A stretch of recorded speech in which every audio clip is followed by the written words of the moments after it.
Hello and welcome. I'm Steve Clemens. I'm editor-at-large of The Hill. Thanks so much for joining us today for our virtual forum on infrastructure. We're calling it The Great Rebuild.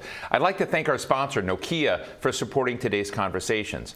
Almost 90 years after the New Deal, America's on the cusp of another great rebuild. That's thanks to the newly passed infrastructure bill, which will deliver $550 billion of new federal investment over the next 5 years.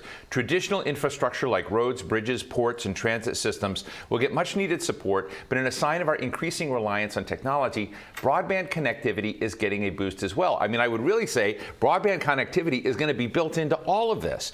As America looks to lay the foundation for sustainable, modern infrastructure, what's the best approach to the allocation of these funds? Where should the priorities lie? And will this ambitious undertaking support inclusive economic growth and job creation? We have an exciting lineup of speakers joining us for conversations on these topics. Before we begin, a few housekeeping notes. Please tweet us at The Hill Events, using the hashtag The Hill Infrastructure. We're broadcasting live and we'll take your questions throughout the program. As with any live stream, don't throw your computer out if it goes wonky. Just refresh the page and that should fix the problem. We begin at the local level today with our neighbor. Let's find out how city leaders will prioritize and allocate funds that come their way. My first guest has pledged to spend $35 million to close Baltimore's digital divide and to expand public internet access. He is Mayor Brandon Scott, the new mayor of Baltimore. It's great to be with you again. Thanks for joining us. Look, I kind of look at this moment, and I'm excited about this program, because when you sort of look at the level of money we're going to put in infrastructure in cities around this country, but also rural areas, you know, we have an opportunity, perhaps once in a generation, even longer than a generation, given how long we've done, to begin looking at how do we make something that's smart, resilient, changing lives, and that creates recurring returns for an economy without always going to have to rebuild this. So I'm just wondering, Mayor, as you think about what's really smart and, you know, how you direct some of these infrastructure dollars that are coming in, what do you think is really important to get most right as you make these decisions? Yeah, and good afternoon, and thank you for having me. Listen, like many cities throughout the country, Baltimore has what we call ignored or redlining underfunded neighborhoods that lack access to basic amenities, right?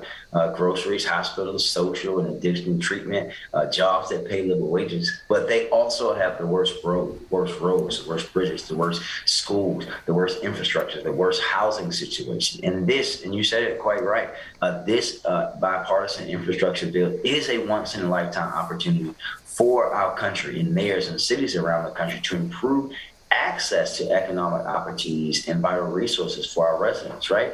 To supply traditionally disinvested in residents the chance to participate in a modern economy by giving them what is a necessity like water, access to high-speed internet, to be able to work in the global economy that we have today is a big deal. And that allows us to take an active role in not just bridging the digital divide, but closing it once and for all. When you think about how we can use these dollars to build on things like existing complete street strategy that we have here in Baltimore, to revamp public transit, to revamp plans for a new subway line here that will run through West Baltimore, to improve our bus system, as we just announced a joint thing with USDOT and MDOT to secure $50 million for funding for an east-west transit corridor. Investing in opportunity in communities that have been ignored will allow for our country to not just, as the president would say, build back, but build back better for now and in the future.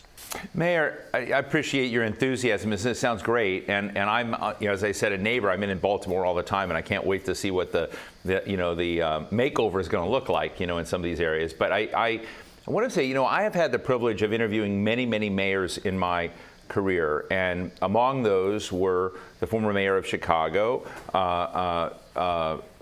Emanuel, and Mayor Bloomberg in New York, Mayor Garcetti, and I would call them data mayors, that they were looking and watching, you know, how trucks were picking up trash and how to make it more efficient. They had sensors and feeds that were coming in, and they had these little, you know, notebooks with data points from everything looking at crime to what was happening with real estate values, what was happening with trash collection, rodents, etc. But it just made me think that part of this story of infrastructure infrastructure coming in, is what opportunities are there from water to roads to bridges to digital connectivity in homes and schools?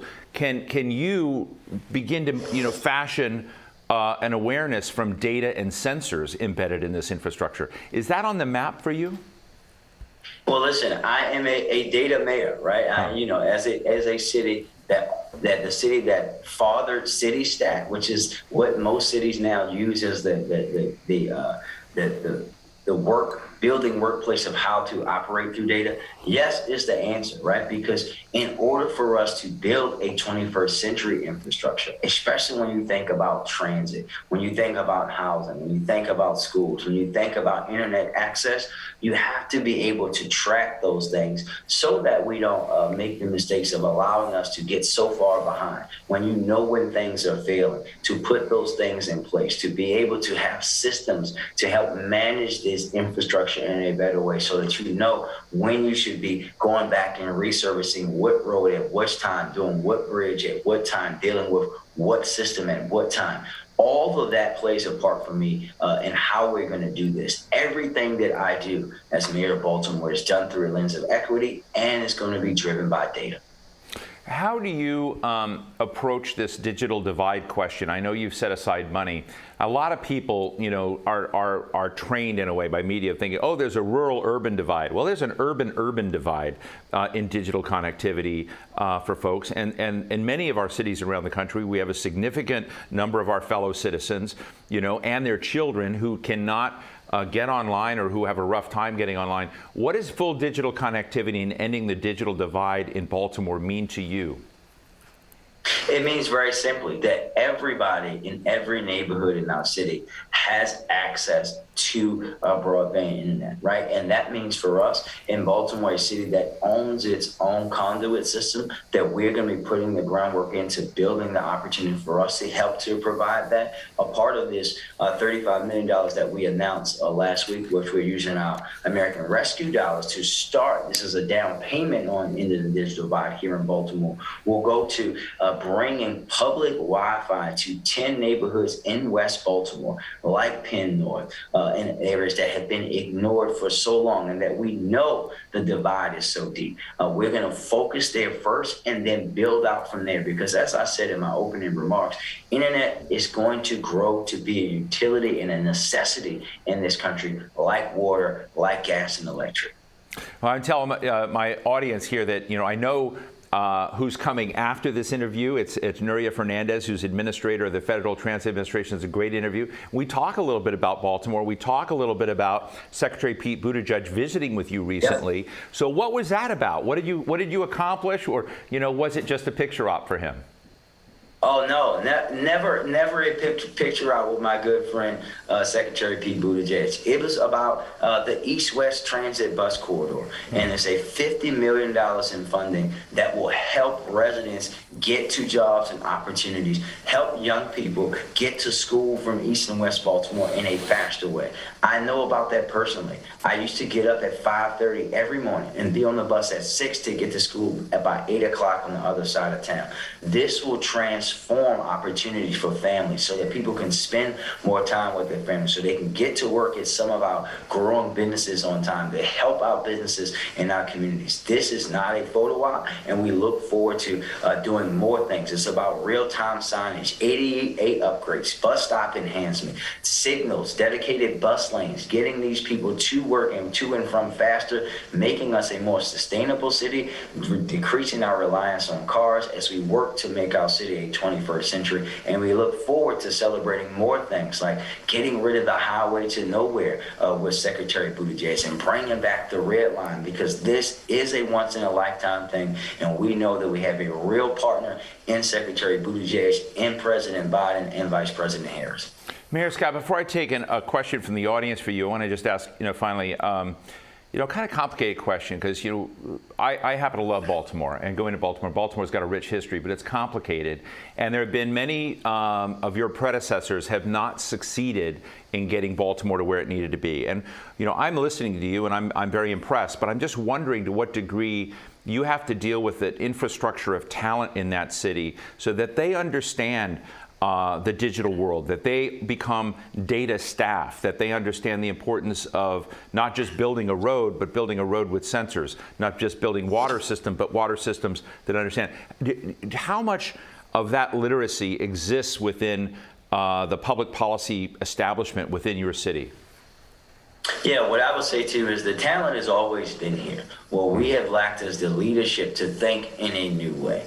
We have to, and this is my job, to break away with the ways of thinking of the past, right? I'm going to be a mayor that's governing not to just get reelected in 3 years, but governing so that who's sitting here having this interview with your person that'll follow you in 15 years and say that this is the things that we put in place in 2021 that allow us to be successful today. Governing for now and the future at the same time. Something that doesn't always happen, but that's what was needed. It's about the leadership to go back and undo the wrongs of how Baltimore was investing its money and ignoring black and brown neighborhoods and lifting those people up. The talent has never been the problem. It's about the vision, the focus, and the leadership. Great. We have a question for you, Mayor, from Jess Heck. Jess? Good afternoon. My name is Jess Heck, and I'm the Government Relations Manager for WorkRise. WorkRise is a workforce management solution for the skilled trades. Harnessing technology, we create efficiencies for workers throughout their work experience, including staffing, training, compliance, payments, and more. My question for the panel today is, given there's already a shortage of skilled trades workers, how is the federal government going to ensure there are enough workers to complete these upcoming infrastructure projects? Thank you. Well, you're not federal government, you're state, you're city government, but I mean, I think it raises a very interesting question. We're at 4.2% unemployment in this country. A lot of people have left the workforce, but when this money comes in, are we going to have enough people to do all the build out? Yeah, I think that what we did in knowing that and what we've done is try to get ahead of that, right? We're also making our biggest investment in the history of our city in workforce development and training, right? We're doing a big program, over $30 million directly from our American Rescue Dollars of going towards workforce training. And it's about building up the folks that are working in trades. It's about working with our labor unions who are looking to build more training programs here in our city and working with them. We have everyone working together on this issue because we want to make sure that our residents here in Baltimore, especially those who had jobs that are never coming back, are now be able to be retooled and retrained for these things that are coming.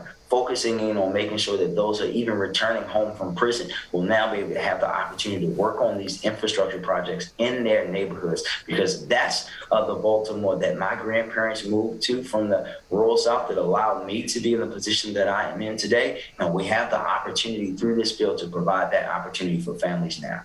Well, I really appreciate your time. I want to tell our audience that Mayor Brandon Scott was elected unanimously by the city council members, his colleagues, and so Baltimore is on the move. So we'll be back. Love to have you back hear about the progress. So Mayor Brandon Scott, thank you so much for joining us. Thank you. Thank you so much.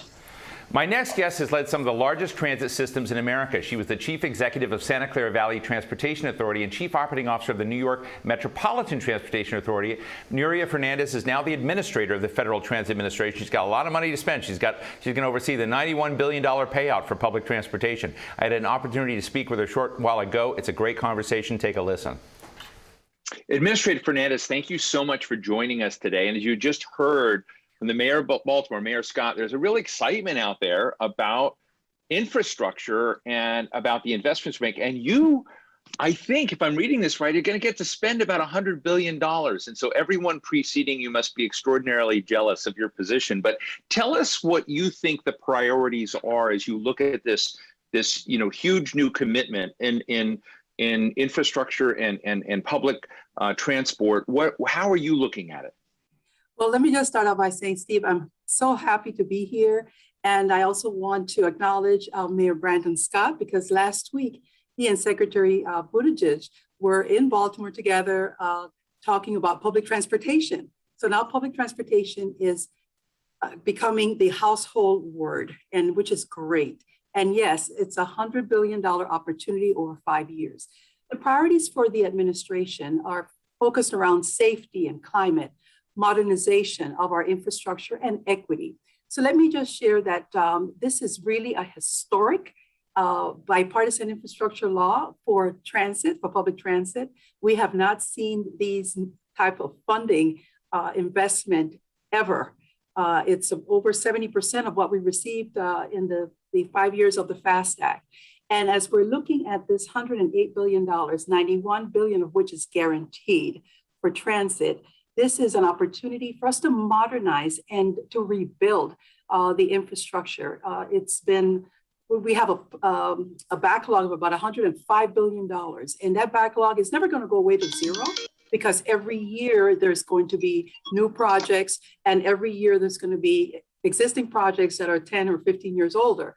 But nonetheless, the opportunity to start chipping away at that block and to be able to bring in funding to replace assets, whether it's rolling stock, whether it's physical infrastructure for rail, or it's building new bus rapid transit dedicated lanes, that what that's going to do, it's going to offer our customers and our prospective riders safe, fast, frequent, and reliable service.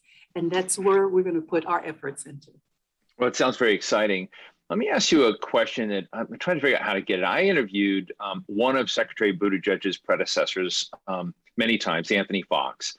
And, to be blunt, Secretary Fox shared with, we had in a previous era where we had major infrastructure investments, a kind of, embedded racism that was built in. We left communities behind, we divided communities. And I'm just interested, now that we have an ability to remake American transportation infrastructure, and particularly public transport, can we undo some of the damage that we've done to communities in the past? And how big a priority is that for the Biden administration? That's a very important question. And, it's unfortunate that decisions that were made, many of them decades ago, affected communities. In many instances, it divided communities and separated and segregated communities. So we have a responsibility with the federal dollars, which are public dollars, to make sure that we're connecting. And that's what public transportation does. It connects communities. And the opportunity to go back in and start to rebuild and provide that access, that's exactly what President Biden is about. On his first day in office, he signed the executive order on equity. And that direction to every cabinet department, and in particular the transportation, was we need to go back and fix things that where there was federal dollars that were done, whether intentionally or unintentionally, but we need to go back and fix those. In addition to that, we need to provide the access. Everyone in America is entitled to access to better transportation, to be able to move and go where they want to go, when they want to go. And in public transit, the way that we're translating that directive is we need to reconnect communities. We need to look at areas, whether it's an urban, suburban, or rural, where we have these pockets of what we call transit deserts, where you can't walk to a bus, you can't walk to a rail. You will always need some other mode of transportation to get you, if it's even available. And we want to close those deserts. We want to close gaps. And we can do that. There's $23 billion in the bipartisan infrastructure law for our capital investment grant program. That is the very popular program that's known as our New Starts and Small Starts. And what that does is it provides funding in a competitive way to transit agencies across the country that want to build extensions to their existing rail systems, new rail systems, bus rapid transit. And by doing that, we are bringing the type of service, the high quality mobility service that every community deserves. Administrator, I know that you were this sort of transportation guru of Santa Clara Valley at one point in your career. And, I'm interested when I get out and talk to people around the country, mayors, governors, folks that are dealing with local problems and questions on transportation. I say, what's the most important message that you think the Biden administration needs to hear about this? And they said, look, we need to deal with problems. One size doesn't fit all, that we need to have flexibility. And I'm interested in the alignment between the infrastructure bill and, what your role and task is and how it connects with states and localities to give, so that we raise the standards everywhere. We deal with climate, but yet you still have local flexibility in there. Is there thought being put into that alignment and giving some degree of discretion as this money's done to the localities where it's going? Well, one of the great things is that for our programs at the Federal Transit Administration, we're working directly with designated recipients. So it's not money that's going to cities or counties. It's going to designated recipients, whether you are a transit agency who's a recipient, a state DOT, and or an MPO, a Metropolitan Planning Organization. So the decisions are at the local level. What type of system, what type of service, which routes. That's done at the transit agencies in coordination with their cities. But the types of investments that the federal government is asked to make on a discretionary basis, whether it's the selection of many of our discretionary grants, which is the bus and bus facilities or the capital investment grant that I referred to earlier, we have tribal grants, we have rural area grants. For those grants, we're asking the direct recipients or subrecipients to think about those very same elements I shared before. It's always safety. That's our North Star. So you've got the safety, you've got the climate. And that's one of the reasons why there's $5 billion for low and no emission, because we want people to start thinking about what do we do that's going to be different, how we preserve this ecosystem that's fragile that we've been entrusted to take care of, and how do we move people in the most efficient way with the highest quality service so that they can get to where they want to go when they want to get there. And they're not just limited to the very small number of buses, the very limited number of bus routes, that this is an opportunity for transit agencies to pause, rethink what type of service they're providing, and listen to their customers. The other element, we've just gone through Glasgow, and President Biden with COP26 has made a lot of commitments on emissions and essentially responding to the climate, both private sector, public sector, and looking collectively.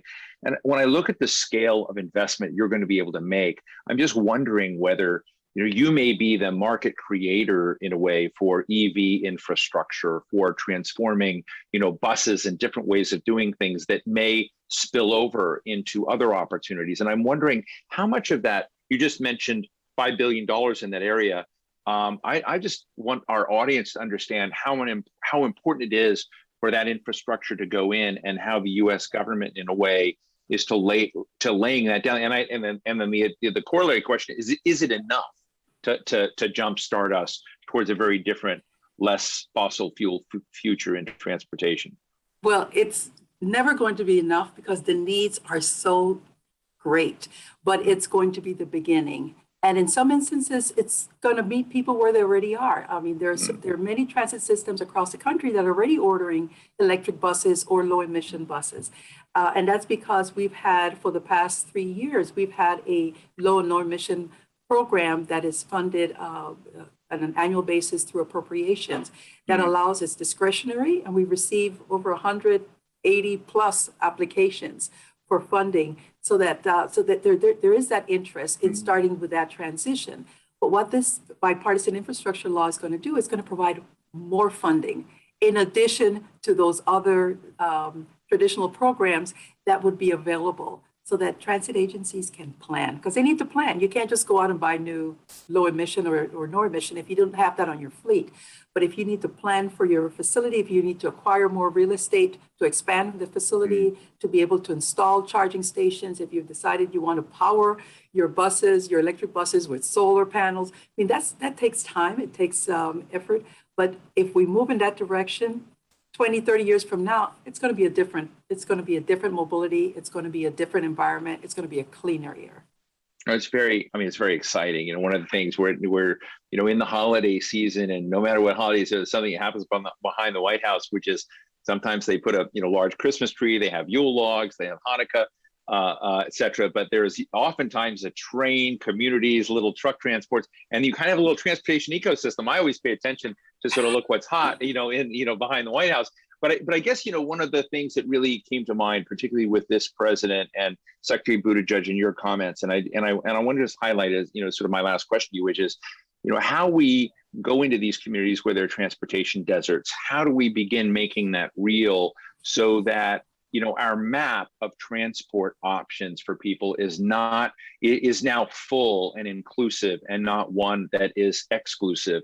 And when we talk again in a few years, once this is, further, how will that feel? I just love to get your sense of how it will all feel and look, as opposed to what it's looked like in the past.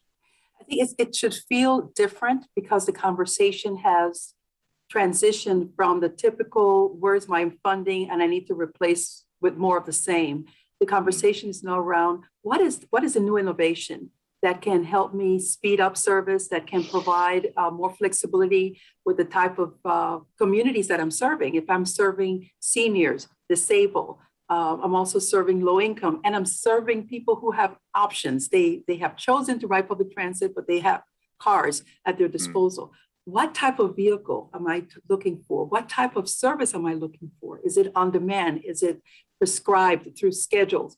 It's going to start to feel different. It's going to start to feel more 21st century because we are, after all, in the third decade of the 21st century. So we should be feeling much different in how we're moving forward. And I'm excited for the potential. I'm also very optimistic.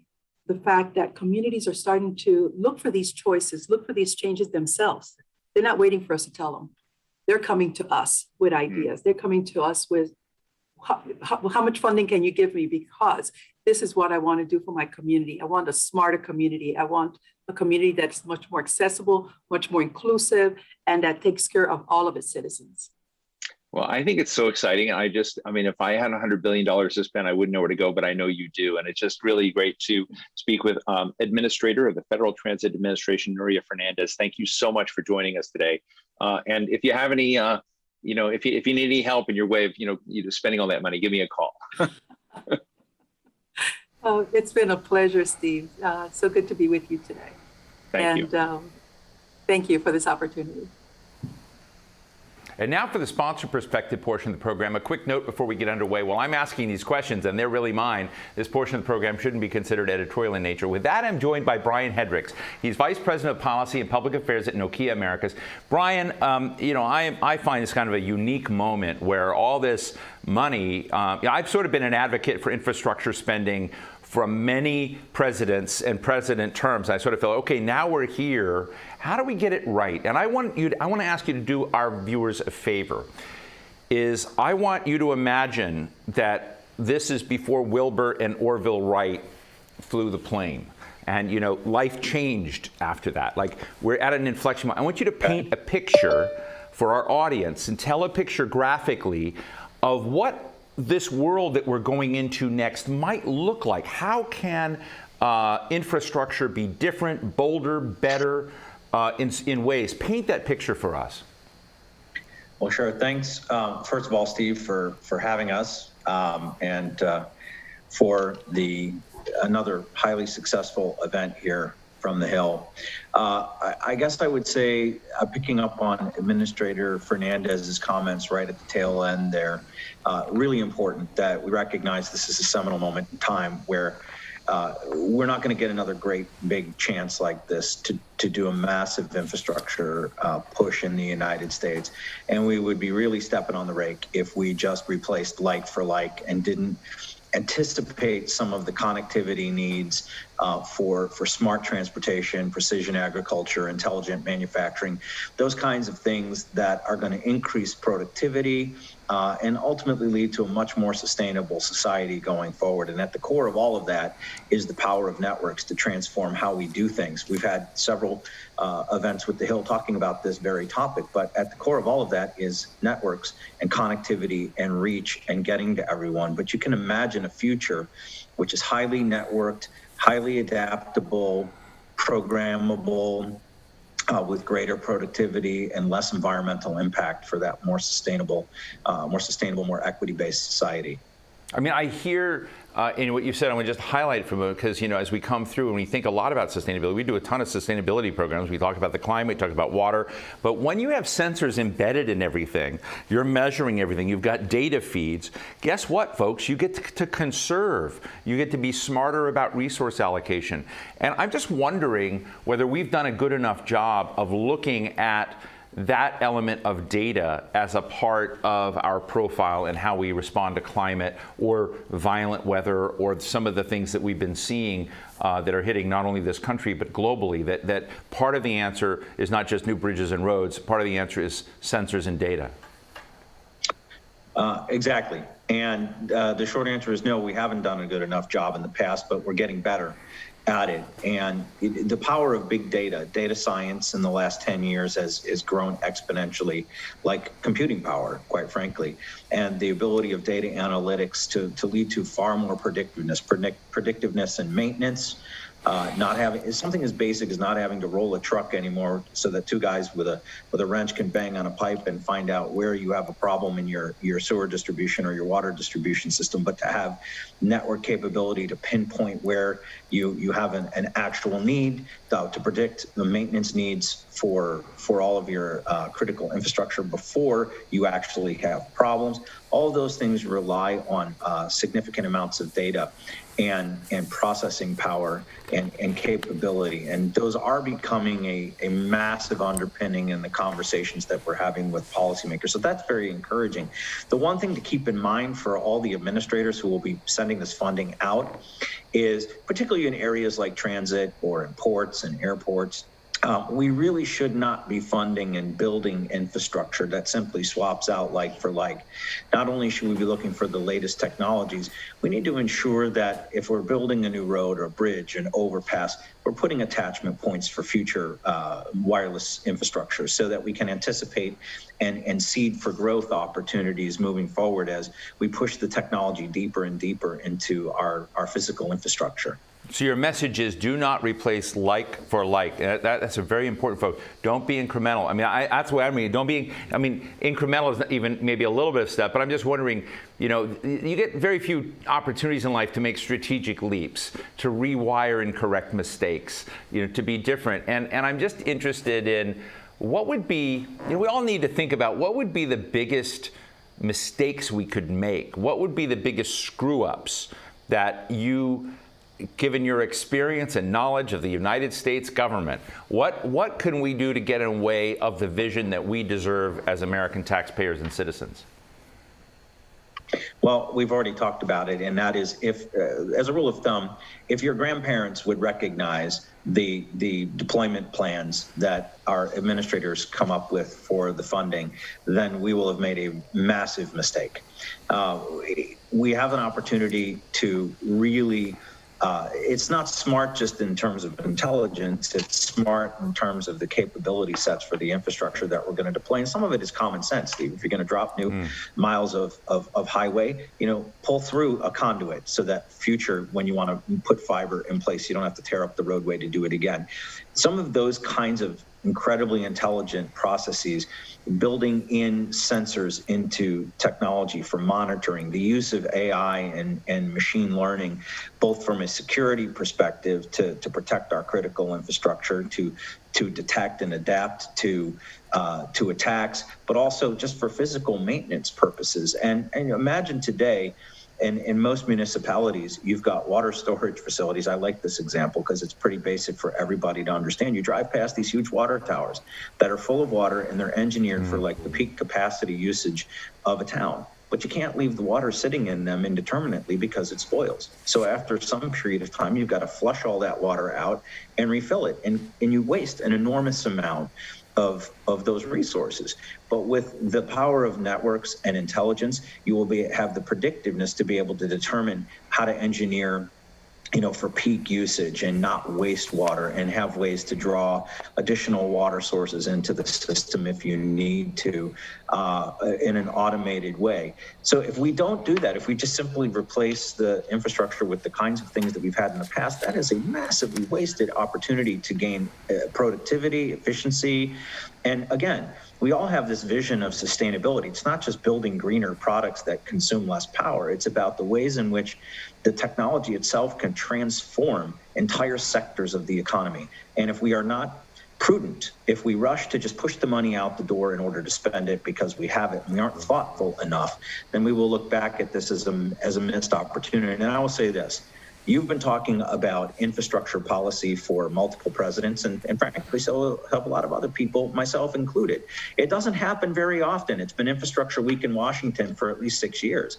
If they finally put the ball in the hole, and it's not right to view this as a down payment. I don't wish to be a pessimist about this, but the likelihood that this Congress and this type of situation is going to come through with another $1 trillion package sometime down the road is, well, I would just say that that's not a very strong likelihood. So we have to treat this as a last best chance. Be prudent, be thoughtful, be creative, use all the technologies that are available to you. And at the end of the day, again, if your grandparents would recognize what we're doing, we've done something wrong.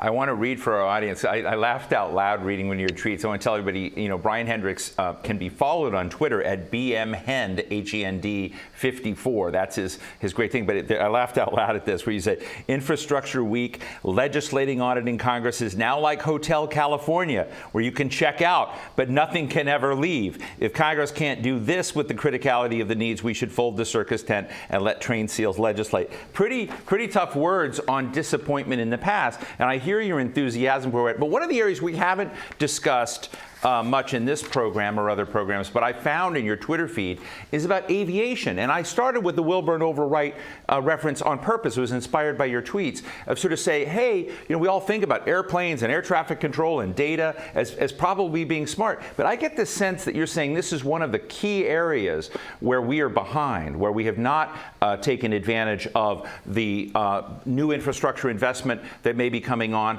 looking at how that interacts with, taking an antiquated system and improving it, dealing with spectrum realities. I'd just love to get because you and I have never talked about this, I'd love to get a snapshot of where we're screwing up on aviation that we need to fix as we think about this new refit of infrastructure in the country.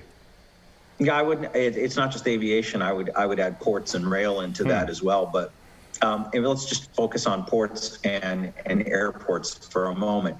Two areas that receive substantial treatment in the infrastructure law. I think between them, there's something like $40 billion available. There's nothing specifically in the language of the law that allows for digital infrastructure as part of that. Doesn't preclude it either. But there are things called out like, dredging ports to make them deeper. Well, that's certainly understandable. Replacing antiquated air traffic control systems, that's understandable too. But just as an example, in the port context, Nokia, I think, has deployed so far at least 6 private network solutions with port terminal operators in the United States. They have found that these systems are greatly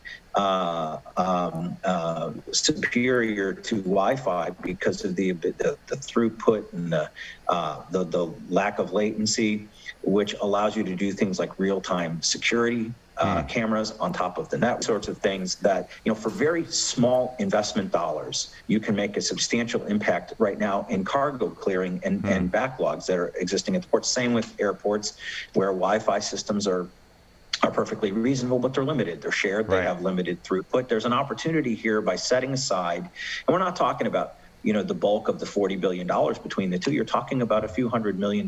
You could really make a dramatic impact in allowing the deployment of these high bandwidth, low latency networks that will greatly improve the outcomes, the productivity, the security of our resources. So part of this discussion is to make sure that it isn't precluded by the law. Let's make sure we actually include the idea of digital infrastructure in the ports and the airports and the rail and in the other surface transportation areas, because for small money, you can get massive improvements in your capability. Hey, Brian, we just went through almost an entire conversation together without mentioning either one of us 5G, I think. And so that's fascinating because you're the 5G players from America. And I just love, as we close this out, to hear from you. Where is America now on 5G? What are you confident about? What are you worried about? So the United States is in a good position globally, I think, relative to the markets that everybody looks at as the leaders in 5G. It's the United States, it's China, it's Korea, it's Japan. And the U.S. is right there. We're in the front of the pack in terms of the coverage and the capability that is out there now. Areas of concern, obviously, supply chain. I think we've had other shows talking about semiconductor shortage issues and how that will actually limit our ability to deploy as broadly and as quickly as we would like. I think we haven't done a good enough job, candidly, of supporting the enterprise use case in America. So think about incentives for manufacturing, agriculture, healthcare, education to adopt mobile broadband as a significant force multiplier and productivity multiplier. And that's going to be a really important part of the business case for 6G. Spectrum is extremely expensive in the United States, more so than any other market. And it's really going to be important for the large carriers to be able to point at the fact that you don't have just individual subscribers, you've now got enterprises adopting the capability on a wide scale. It sets up a very strong business case for 6G, which will go to the next level. But I would say overall, the U.S. is in really good shape. There's a couple of policies that we could change, focusing on enterprise and addressing some of those issues that I think will continue to put the U.S. in a very strong position. Well, listen, I always love my conversation with Brian Hendricks, and so I don't know, we're gonna do it here. We ought to have a podcast together or something. But I tell my audience that Nokia owns Bell Labs. Bell Labs is one of the most important centers of innovation in the United States ever, and we should get you up there one time and just kind of walk through and kind of show us all this super secret stuff that you're developing and what the future is going to look like. But Brian Hendricks, Vice President of Policy and Public Affairs at Nokia, thank you so much. Thanks, Steve. Senator Tom Carper from Delaware is the chairman of the Committee on Environment and Public Works. An early champion of the infrastructure bill, Senator Carper worked in tandem with his Republican counterpart, Senator Shelley Moore Capito of West Virginia, to get the support of colleagues in the Senate. I had the chance to interview him just a short while ago. Senator, thanks so much for joining us. Look, as chairman of the Senate Committee on Environment and Public Works, let me just ask you what it feels like at this moment after so many years. Now we have an infrastructure bill that has been signed into law. It's going to happen, $1.2 trillion. What is it going to look like to the person out there on the street, the family at home, workers out there? What does this mean for the country? What it means is, among other things, when people turn on their faucets, more likely than not, they'll have clean water to drink. They won't have to worry about the safety of their families. When they go outside, we're going to be reducing emissions, all kinds of emissions, including car emissions, but the air that we're going to be breathing, and particularly in neighborhoods where communities of color, we're going to be reducing those emissions, and not just carbon dioxide. The potholes, and I think we spend as an average like $450 a family across the country on car repairs, truck repairs, because of the damage it's done to their vehicles by our roads, highways, and bridges. We spend almost 2 days a year just sitting in traffic, sitting there, not going anywhere, putting out emissions and so forth. So the idea of reducing that dramatically is part of it. This is the largest investment in mass transit that we've ever done in the history of the country. It's the largest investment, I believe, in roads, highways, bridges that we've done. We've got tens of thousands of bridges. People drive across bridges. There's probably about a 10% chance that the bridge that you're driving across in this country is unsafe. And we're going to go after those in a huge way and make them safer. So there's a lot of ways that this will touch people. The other thing it'll do is put a lot of people to work. A lot of people to work, not just for a couple of weeks or a couple of months or a couple of years, but for the next decade or so. Let me ask you, Senator, we have a mutual friend, one of the major donors to the Democratic Party, Bernard Schwartz. And I've been talking to Bernard, for more than a decade and a half, and he has been, laser focused on the needs of infrastructure for this country. And the price tag he had on it was $2 to $3 trillion. $1 trillion sounds like a lot, but I guess my question to you is it? Are we going to be seeing that after this round of funding and this level of investment in the country is done, that we're going to have to come back pretty quickly for a round two? No, actually, I always like to quote Abraham Lincoln. He used to say, what is the role of, when people say, what is the role of government, Mr. Lincoln? He'd say, the role of government is to do for the people what they cannot do for themselves. Sometimes we talk like this entire responsibility is on the federal government. It's not. This is a shared responsibility. It's a responsibility that we share with, among others, state and local governments. As a former governor, I know full well that there's a huge responsibility on states and local governments. I met just yesterday with a number of folks who run and operate hundreds, thousands of convenience stores across the country. They're going to be putting in charging stations and ultimately fueling stations for hydrogen-powered vehicles as well. This is a shared responsibility, and we'll be using the tax code to incent them to do that, but not to pay for all of that with taxpayer dollars. So think of this as an investment to leverage even more money from the private sector, state and local governments, and that's, I think, the more accurate way to do this.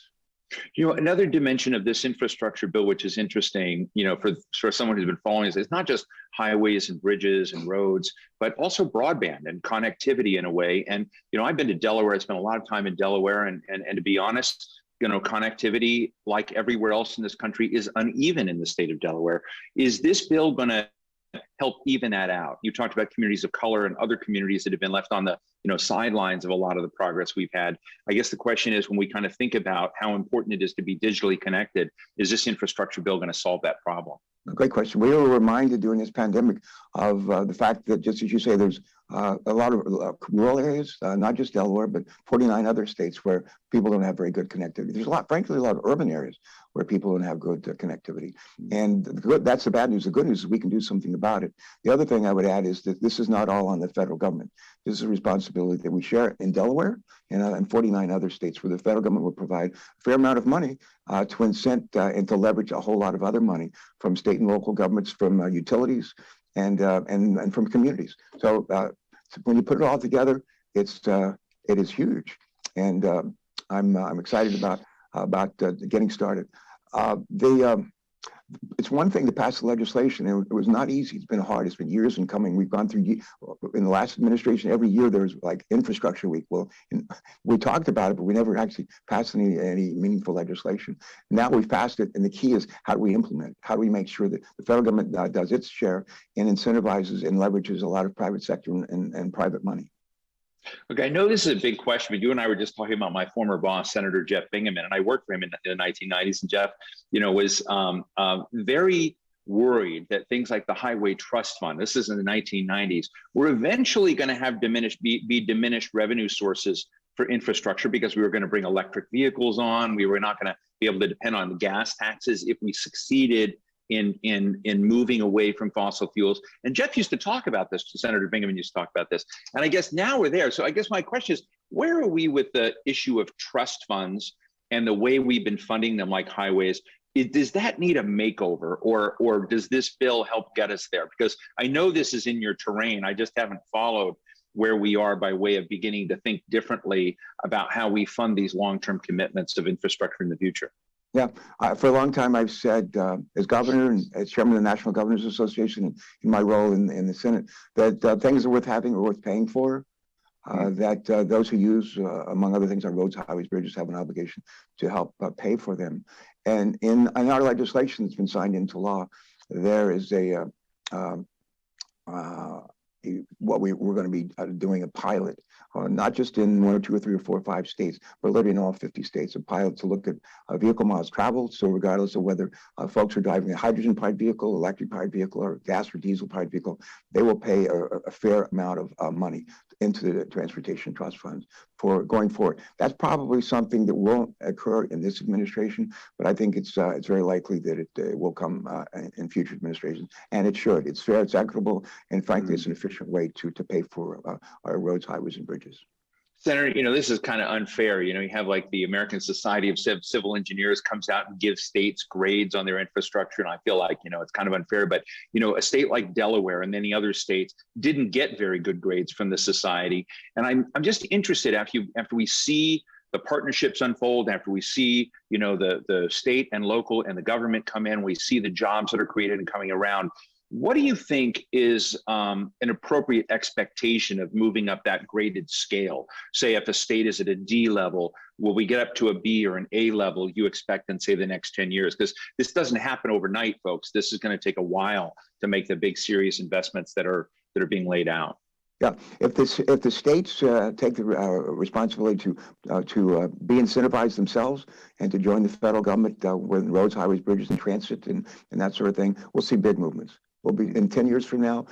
Those that are in the D category, I think, have every expectation to be up to C or maybe even higher. The good news is we're going to reverse the trend that has been in place for years, going from bad to worse. That's going to turn around. And to the extent we can have this partnership, build on the partnership that exists under the law that's incentivized, we'll do a whole lot better. And we need to. There's a wonderful opportunity here. I'm excited about it and thrilled to have had a chance to work with Shelley Capito from West Virginia, my native West Virginia. We're both two West Virginia kids, and to get this done together and to work with the administration. If the president hadn't pushed for all this stuff, this would never have happened. I had dinner one night with Senator Capito, and you guys were all out there negotiating like this, and she gave us a snapshot of the intensity of it all. What was it like being on the forefront of these negotiations? Because you have different wings in the party that felt differently about this. I guess my bottom line question is, why was it so hard? This is the largest infrastructure package, I think, maybe the first or second largest infrastructure package in the history of the country. That's why it's hard. And it's hard because you got a 50-50 Senate, and our friends on the other side of the aisle aren't always interested in getting things done, and sometimes maybe in embarrassing the current administration or those of us on the Democratic side. And what did I think it was Churchill who used to say, democracy is the worst form of government devised by wit of man, except for all the rest. This is a tough way to govern. And we're seeing that proven all over again. But the good news is we got it done. It's been signed into law. And then now the challenge and the opportunity is for us to implement the legislation well, make sure that we do good things for our planet, our environment, and also make sure that we create a whole lot of jobs. We have the chance to do both. And this is one that I think we're going to do both. Senator, one last question. I've interviewed, I've got a lucky job. I get to talk to governors, mayors, and they're so excited about this infrastructure bill. Now you're talking, Steve, to a recovering governor. So yeah, recovering governor. Well, I mean, I'm always interested in the governor's caucus in the Senate. They have a very different orientation than people that haven't been governor, because you guys have been chief executives. You want to run and manage things. So I find that very, very interesting. But Steve, if I had $1 for every time I said before my colleagues when I was governor, everybody would throw it out the window. Well, I think another dimension is when I talked to them about this bill, I said, what's most important to them about this bill? And they said they hope that the federal government understands how important it is for local communities to figure out how to massage this money in the right directions and how to do that. And I guess my question to you is, if you were to give a friendly bit of advice to Secretary Buttigieg or to President Biden and his team about how they go about implementing this now, where do you think the gaps are going to be? Do you think they're going to hear that message from, local mayors and state governors that they've got to have some local control and direction in this? One, let me just say the legislation we pass is not written in stone. It's legislation, and we're going to be implementing it. And to the extent that there are things that we need to tweak, we need to hear from states, and I'm sure that we'll hear from governors. We'll also hear from mayors. Remember, before he was Secretary of Transportation, Mayor Pete was Mayor Pete. And so he thinks, maybe not as a former governor, but as a former mayor. And a lot of the transportation operations around the country are municipal transportation operations. So he's had a lot of time to think about this, and I'm sure he'll look out for the states and the governors and the mayors. And so we'll weigh on behalf of the folks we serve. Well, I really want to thank Governor Tom Carper. Oh, wait, Senator Tom Carper. It's Mayor Pete. It's Mayor Pete calling now. Well, give him our regards. But Chairman of the Committee on Environment and Public Works, Senior Senator of Delaware, thank you so much for joining us. And thanks for sharing with us the insights into how this bill came into being. Thank you, sir. Thanks. Come and see us in Delaware. The streets won't be paved with gold, but they'll be well paved. And we'll have a lot better transit going forward, too. That's a deal. Take care. God bless. So much fun. My next guest is Evan Marwell, founder and CEO of Education Superhighway, a nonprofit focused on closing the digital divide in America's most unconnected communities. Evan, it's great to be with you. Look, I remember sort of a decade and a half ago when I was talking about this. It wasn't the Education Superhighway, it was the Information Superhighway. And the comment, I don't remember who said it, but said it's full of potholes and it doesn't go everywhere. So how is the Education Superhighway fixing and giving a makeover to the potholes in the Information Superhighway? Yeah, well, it's great to be here. We started off back in 2012 focused on one set of potholes, which was the potholes, as you described it, of our unconnected schools. Back in 2012, only 10% of our schools actually had high-speed broadband. Wow. And we spent 7 years taking that from 10% to 99.6%. We're now focused on the 18 million households, which have almost 50 million people who don't have internet access at home. And the good news is that the infrastructure bill is creating an unprecedented opportunity for us to actually connect those folks by bringing free Wi-Fi networks to the apartment buildings that they live in, by helping them sign up for federal broadband subsidies like the Affordable Connectivity Program, and by doing outreach to these families and these households that historically have been neglected in most of the work that's been done with broadband. Well, I mean, I've been reading your reports and reading about this campaign you're running called No Home Left Offline, and would love to hear more about that, but also about the affordability barrier. And, you just talked about some ways in which you're approaching that. But, I guess when I hear that, I'm just wondering from a practical, tangible perspective, if I lived in a part of Baltimore and I was on, a side of this where the costs of broadband were so extraordinarily expensive, how does that individual, that family get online? Can you kind of take us into the nuts and bolts? Yeah, so, today affordability is the biggest problem that leads to the digital divide. It is 2/3 of the households that don't have internet. It's simply because they can't afford it. They have available connections in their neighborhoods, in their buildings, in their homes. They just can't afford it. So there really, are a couple of options. The first thing is a lot of ISPs today now have low-cost, affordable plans that are available for folks, and they need, people need to actually go and sign up for those plans, and those are widely available from both, telephone companies, cable companies, and other ISPs. The second thing, though, is for many of these folks, they need to get signed up for the new broadband subsidies that are part of the infrastructure bill. So during the Trump administration in the second CARES Act, they created something called the Emergency Broadband Benefit, and they funded it with $3.2 billion. And they're now transitioning that in the infrastructure bill to be called the Affordable Connectivity Program. And Congress put $14.2 billion into that program. So we have over $17 billion to provide subsidies for folks, and it will be $30 a month.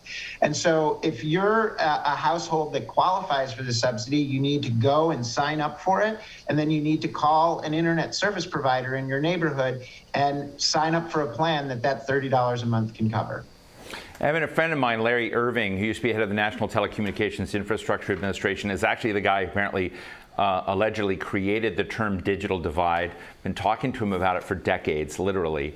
And I'm wondering whether your work that you're doing out there is going to make that term look like eventually archaic, like we will have solved this problem. So 5 years from now, will these divides in the country be solved, and will we have a kind of equity, if you will, in connectivity, or is this going to continue to play out? Well, look, it all depends how effectively we spend the money that Congress has put up in this infrastructure bill. If you look at between the infrastructure bill and the $65 billion that Congress has allocated for broadband, as well as another $20 billion that was allocated in the 3 bills passed by both Presidents Trump and President Biden, we have $85 billion. That is 10 times as large as the amount of money that was in for broadband back in 2008 when we were trying to get our ways out of the Great Recession, and at the time was the largest investment in broadband ever. But if we don't spend this money well, and that means making sure that we spend the money in a way that it actually connects the people who need to be connected, whether those are unserved households or underserved households who don't have access to the kinds of internet you need to actually function in society. If we don't spend this money well by focusing the affordability programs on unconnected households, then we're not going to make progress on closing the digital divide. Now, go ahead. No, go ahead. I want you to take that, and you may have been going there. I want to take it a step further. Brian Hendricks of Nokia has told me recently, in other conversations, that to a certain degree, money is not always the problem in these cases. Money is there, but there are a lot of other factors that have preempted success in getting connectivity, and I'm just interested in what some of those things are to unplug those barriers, if you will. Yeah, so if you look at, particularly for households that have access to internet infrastructure but can't afford it, there really are three key barriers that are preventing them from getting connected. The first is awareness. A recent survey showed that only 25% of eligible households even knew about the emergency broadband benefit. And that's been a true of broadband subsidies for a long time. So we need to increase awareness of the program. The second is trust. Many of these families are concerned about providing personal information. They're not sure if they're actually going to end up getting stuck with a bill at the end of all this. And so we need to build trust by having folks from organizations, whether it's school districts or community-based organizations or local governments, reach out to them and explain the programs, and so that they know that, okay, this is a program I actually should participate because it's going to do good things for me and I don't have to worry. And then the third thing is we've actually made it quite difficult to sign up for these programs, both the broadband subsidies that are available from the federal government and the affordable connectivity programs from ISPs. And the good news is that the Federal Communications Commission today has a proceeding underway where they can actually fix a lot of the problems that have made it hard to sign up for the emergency broadband benefit as we transition to the new program. And ISPs are doing a tremendous amount of work to actually make it easier to sign up for their affordable broadband program. So those are the three key things. And then the other thing is we actually need to be innovative in terms of thinking about these solutions here. And one of the things we're most excited about in the infrastructure bill is that Congress realized that 25% of the people that don't have connectivity today live in low-income apartment buildings. And so they put a provision into the act that said, we can spend some of that $42 billion on infrastructure deployment to put free Wi-Fi networks, just like the networks that people use in coffee shops and hotels and airports, into low-income apartment buildings so that we don't have to deal with all of these adoption issues for federal broadband subsidies. And we've done this, and we've seen others do this around the country in demonstration projects, and it's working exactly as planned. You turn on a network, and everyone in America knows if you can find an open Wi-Fi network, you just connect to it, hit yes on the splash screen, and you are connected to the internet. Well, we're going to have to leave it there. I can't believe this is the first time we've talked, so I hope you'll come back many more times. I want to thank Evan Marwell, founder and CEO of the Education Superhighway. Thanks so much for joining us. Great to be here. Thanks for having me. My next guest is one of the 13 House Republicans who voted for the infrastructure bill, typically a bipartisan issue on Capitol Hill. This time around, not so much. Earlier, I had the opportunity to speak with Congressman Fred Upton from Michigan, and we covered a lot of ground. Let's take a listen. Congressman, it's so great to see you. Thank you for joining us today. Let me just ask you, you're one of 13 Republicans that voted for the bipartisan infrastructure bill, so that it is technically bipartisan, both the Senate and the House. But you've come under a lot of pressure since voting for that. Tell us what was compelling for you in this bill and why you thought it was so important for your constituents. Well, a couple things. I'm one of the vice chairs of the Bipartisan Problem Solvers Caucus, and Governor Larry Hogan's credit, he hosted a number of us last April at his residence, probably about 25 or 30 members, not only fellow governors of his, but also senators and House members, both parties, Republicans and Democrats. We had a 24-hour summit, in essence.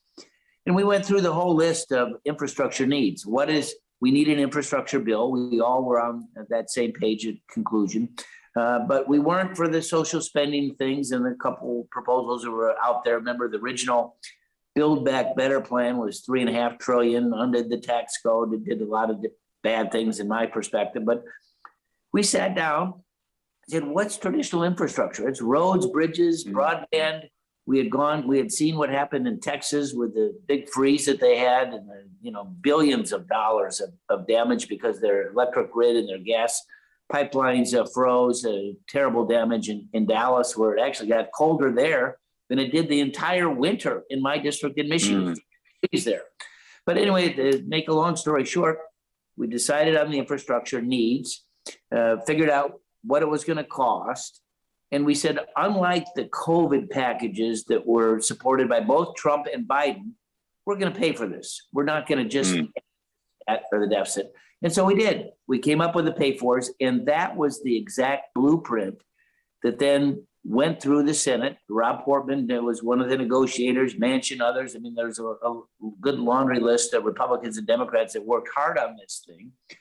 They passed it in August, 69-30. I mean, and we may talk about this, but one of the most threatening calls that I got was from somebody from South Carolina. And my immediate response was, Lindsey Graham voted for this. I mean, there wasn't a to President Trump than Lindsey Graham. He voted for it when it passed 69-30. But then what happened was that particularly the progressives, AOC and others, they tried to attach that bill to the much broader social spending bill and make it as one package. And as a consequence, they held it hostage for months. We finally freed it and it passed. 13 of us, most of us in the Problem Solvers Caucus voted for it then on the Republican side. And we mirrored what the Senate had done months before. And had we had the vote in August, I think we would have had 40 to 60 Republicans vote for it instead of just the 13. Well, thank you for that journey into it. One of the things, Fred, I read your tweets. I think you know that, and in it, you kind of go down what Michigan and those citizens there, your constituents, can expect. And one of the areas we're talking a little bit about today is infrastructure broadly, but also with particular attention to communications. And I have to say, I sometimes look at myself, and we're the United States of America, and we don't have everybody connected. And I'm just wondering, these communities that have been, left off the internet grid, both rural communities, but also in urban settings. And you noted in your tweet that Michigan gets about $100 million for that internet connectivity. And I'm just wondering how much of the needle you think that's going to push. Do you think this is going to finally solve this issue of so many Americans not being able to enjoy and benefit? It's not really enjoy, really live with the benefit of digital connection. Well, I sure hope so. I'm in my Washington office as we do this. Even though I'm a Michigan fan, it's green and white. Like we lost a bet. But, I was in my office here, literally right next to me now, if I move the camera over, in March of 2020. I was meeting with a number of Michigan State students who were in Washington on their spring break. That's when they learned that they could not return to school. Michigan State was shutting down, have to do it all virtual. And one young man who was from my home county said, "Oh man," he said, "that's not going to help me. we don't have broadband in my town. What am I going to do? Go to McDonald's?" And, so you look at, physicians' offices, health providers, businesses. If they don't have that access to broadband, they're cooked. It ain't going to happen. Broadband today is similar to what the interstate highway system was identified as a need with President Eisenhower back in the 50s.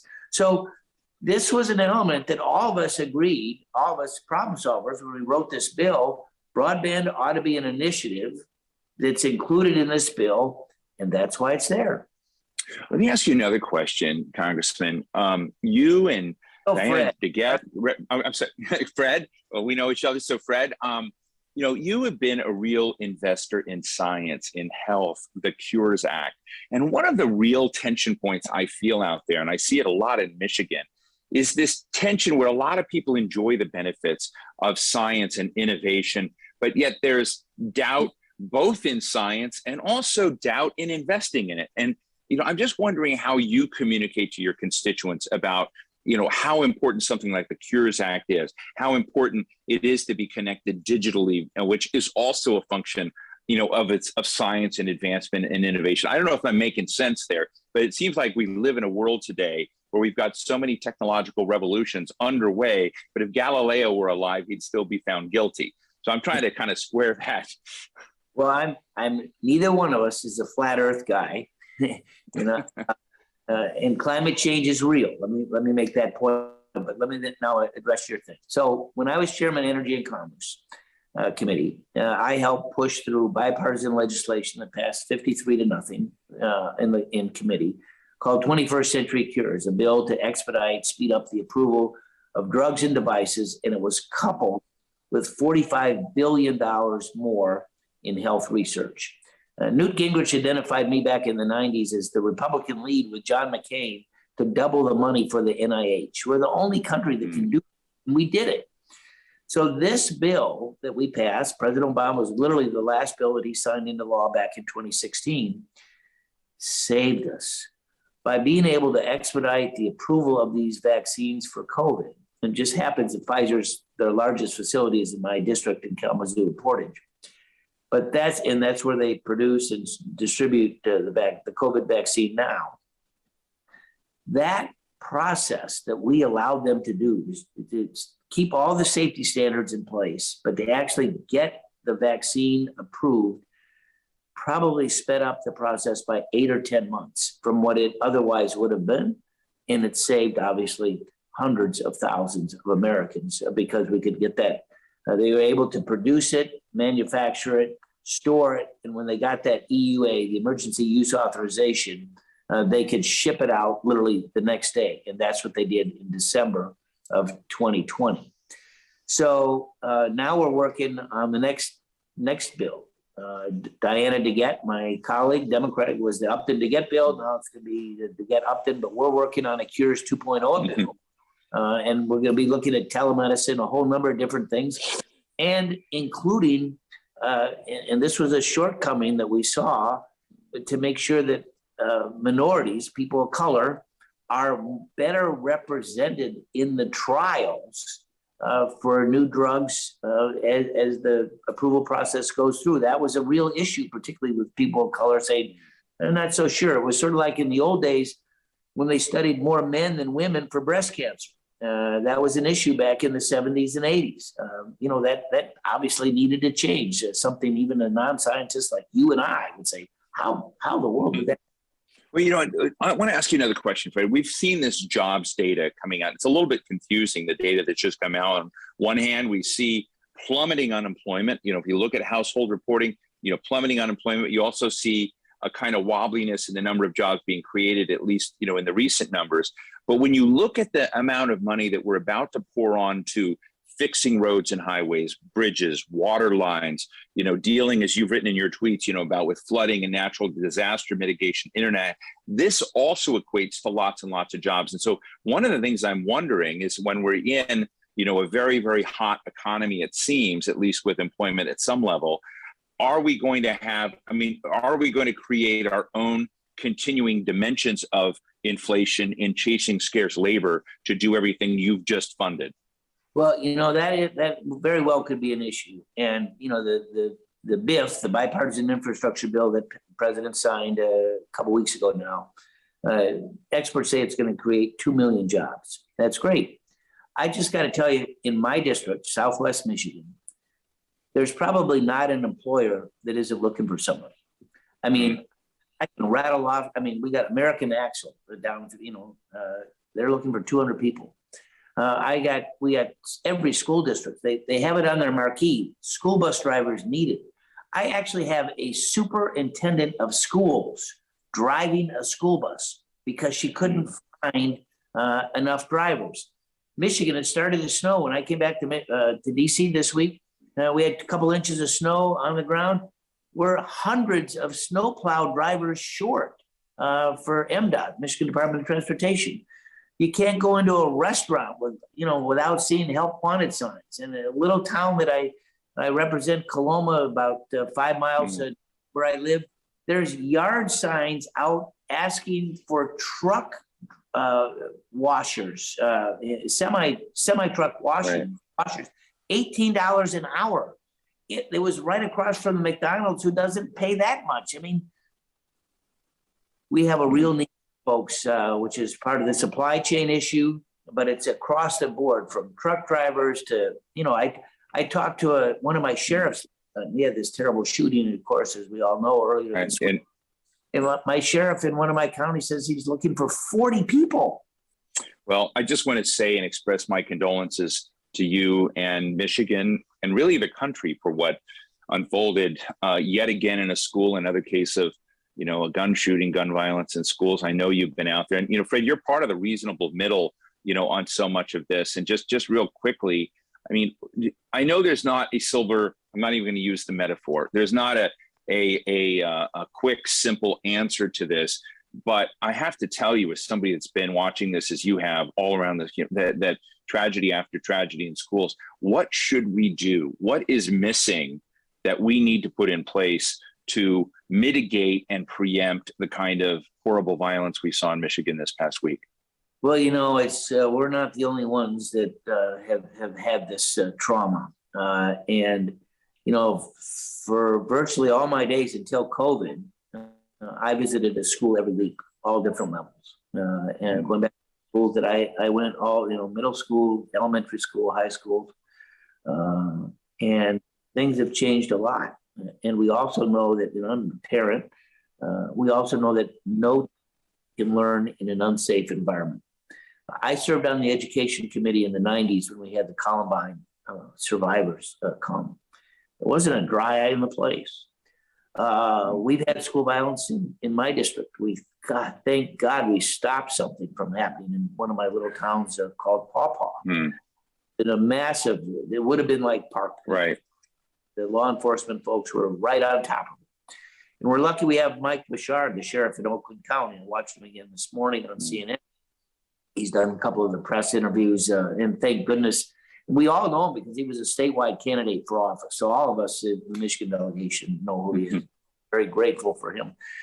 But we got to, mental health, it's one of the issues. Michigan has instituted, this was a failure here. There's a system that they warn parents and kids if you hear something, and there's an automatic phone line that links to the Michigan State Police with any of these tips. Right. Even though now this week, Debbie Dingle, my good friend, she shared with me, and Slotkin as well, my good friend who represents that school district, they shared with me the actual social media postings that this young man did. It should have, somehow it didn't get ferreted to the right folks. And, as we know now, he likely had a gun. Right. School folks prior to going down the hallway and shooting it up. So some breakdowns there, and we're going to have to address those. But and I know that there's a bill moving its way to but they had a school service, they had an officer there on campus. If someone wants to do something, or they can try to figure out where to do it, whether it's at a bus stop, football, someplace else. But this is mental health. This a young man who should have been identified early on and never should have been able to get that gun. Well, listen, it's a very sobering, terrible incident. Our condolences to you and to your constituents. I want to thank you, Fred Upton, great friend of the Hill and mine, member of the Energy and Commerce Committee, ranking member on the Energy Committee, former chairman, but also maybe perhaps more importantly, a really leading member on the Problem Solvers Caucus. Thanks so much, Fred, for joining us. And a Wolverine. Wolverine. Take care, my friend. Thank you so much. My final guest works to dismantle redlining with green infrastructure. Deborah Gorman is the president and CEO of the Greenlining Institute. She's here to weigh in on how to inclusively approach the new infrastructure plan. Deborah, it's great to see you again. And look, I know what redlining is, and I have talked with you before. I know what greenlining. I want you to paint the picture of the world you're trying to fix for our audience. You're muted, Deborah.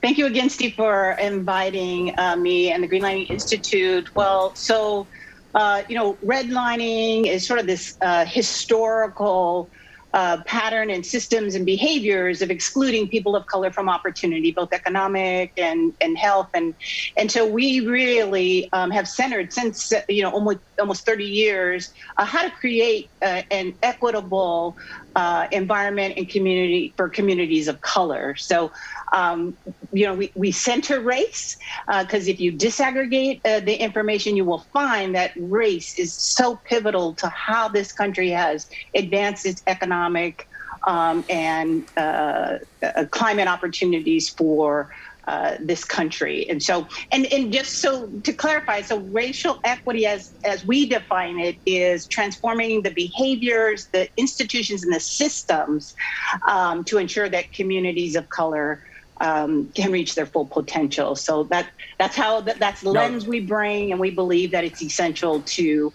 building the country that we see, that everybody else sees as well. That's a beautiful depiction, and I think it really captures, the fact that, this is not only changes in physical landscape, which you can see, this is emotional, this is political, this is economic, across many different planes and dimensions. So I want folks to understand what now is responding, and we have an opportunity, a lot of money, we've been talking about it, a lot of opportunity to rewire, redo, and frankly fix errors of the past, but also to look towards the future. What are you now advocating in greenlining? Tell us some of the initiatives that you have conceptualized. Well, if you historically, right, if you now take, I know you've had the last speakers talk about both the digital divide, broadband access, vehicle electrification, grid, all of those, if you take the access and the opportunities that communities of color have, you can actually lay those on top of the same red line segregated communities that were established in the 1930s and 1940s. So I think it was your guest, Mr.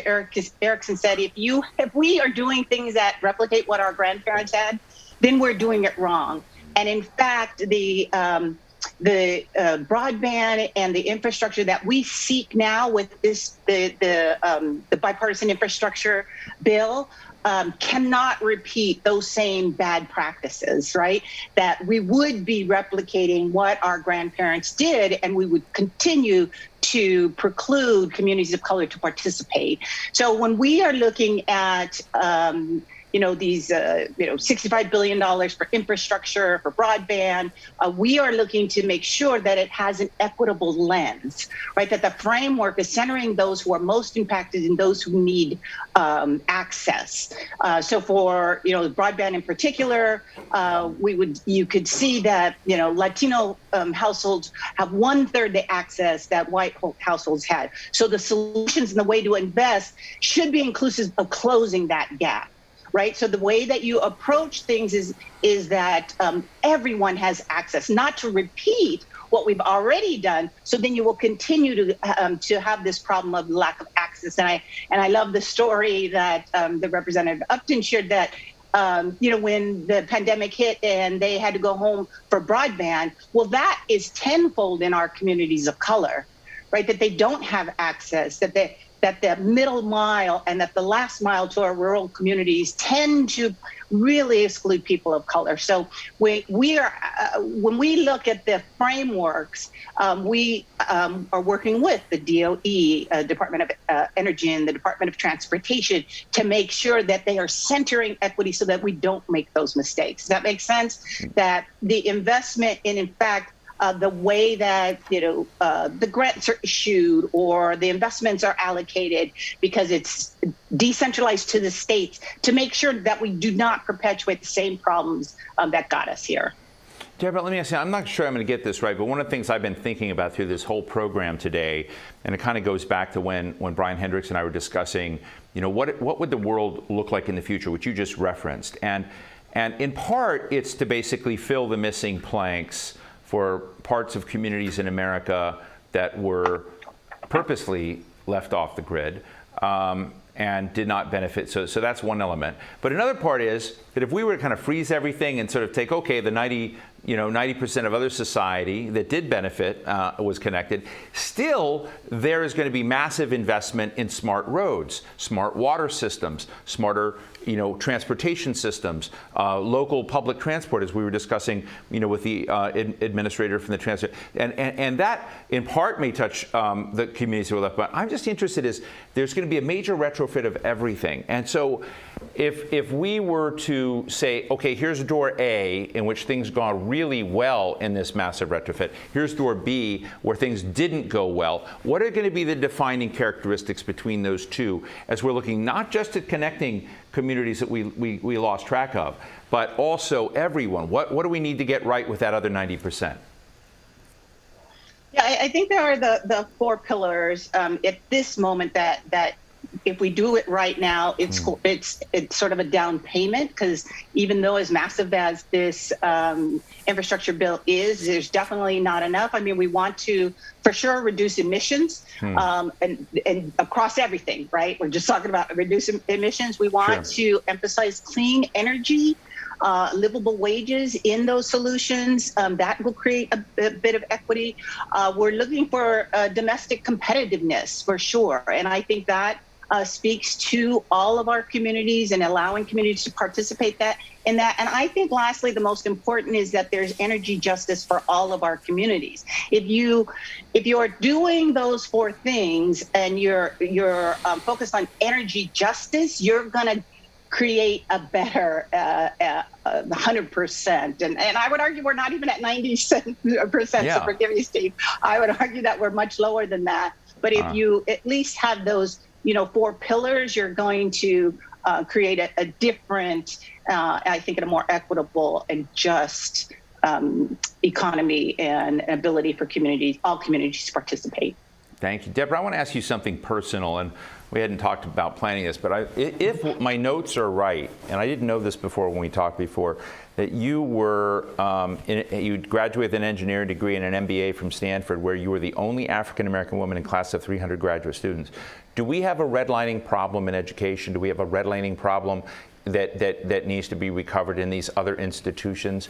And I'd just be interested in your insights in that, because what we're really talking about is not infrastructure. It's just opportunity. It's basically giving people a very different life. And I want to not just focus on the physical side of it, but there's an emotional dimension to social contract in this country. And when I read this, I just want to ask you, what's your view? Because honestly, I'm proud of you, embarrassed for higher education. Well, I mean, thank you, Steve, for asking. I reconnected with my classmates right through the pandemic, and there were so many in my class who didn't even realize that I was the only Black woman in the class, that they were able to go through their educational experience without opening up their aperture to what the experience was like for others. And so in having those conversations, we've pulled together a racial justice group within the business school and have had a rich discussion about how did that happen, right? Like, I'm not a child of the 60s. I went to business school in the late 80s. And to be the only Black woman in the class was a bit of a burden. And so to say that there's a problem would sort of single out Stanford University, and I don't think that that's the position I would take. They had accepted a large group of African American women, and they chose to go elsewhere. Right? So was there something in particular about this group and the ability to attract and retain and recruit that also folds in to the experience? And so I say in general, the access to education has been, debt-ridden. That restricts who makes what decision to go where. There's the opportunity to be in community with people who look and sound like you. So that also speaks to the faculty, the research work that's being done, right? There are a myriad of things that allowed me to pick Stanford that year, where others did not. And those classmates who did have the awareness did create a very supportive environment for me.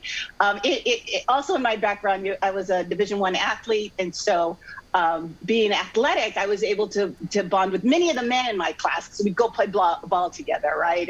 And one of them is a partner at a venture capital firm, and we all stay in touch. So there are different ways to make connections, but it is a burden to communities of color to be able to afford, to have all the qualifications, but then to be able to afford that opportunity, both in how you fund it. I don't have parents who have multi-generational wealth from owning a house. We get into affordable housing and how that affects the wealth gap.